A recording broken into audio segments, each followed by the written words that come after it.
This ain't fiction. This ain't theory. This is documented fact. A people robbed of everything, and still they won't look back.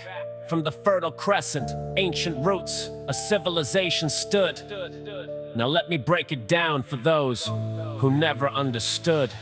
Walk with me through Palestine before the empire fell. Olive trees and citrus groves and stories left to tell. Muslim, Christian, Jewish hands all working the same soil. Ottoman administration, yeah, the land was known to toil. Felahin in the valleys, merchants in the towns. Jerusalem was holy ground before the West came down. 4 centuries of governance beneath the Sultan's hand, but the seeds of dispossession already had been planned. 18E steamboats docking, colonists arrived with contracts from the Rothschild funds to see their mission thrive. They called it land without a people, that's a colonial lie. 700,000 Arabs watched those foreign flags rise high, purchasing the earth beneath them from the absentee elite. Effenders selling villages, the Felahin left to weep. The first Aliyah planted flags where ancient families stood. They said they came to build a state, tell me? Understood? They said never again.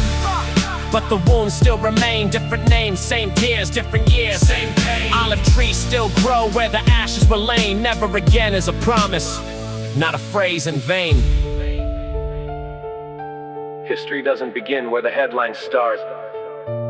It begins in the silence they never show, in the names that never made the maps, in the ground that remembers every footstep.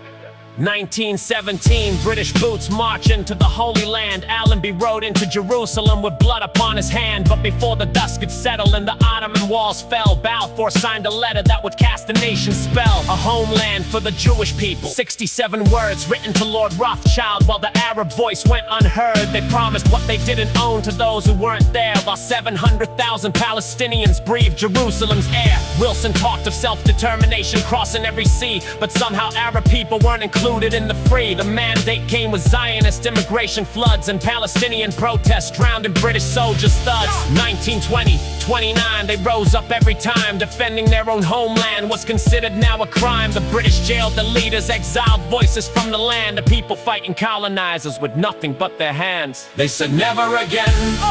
But the wounds still remain, different names, same tears, different years, same pain. Olive trees still grow where the ashes were laid. Never again is a promise, not a phrase in vain. Promises written in ink by those who never lived the outcome. Borders drawn in rooms far from the dust and the suffering.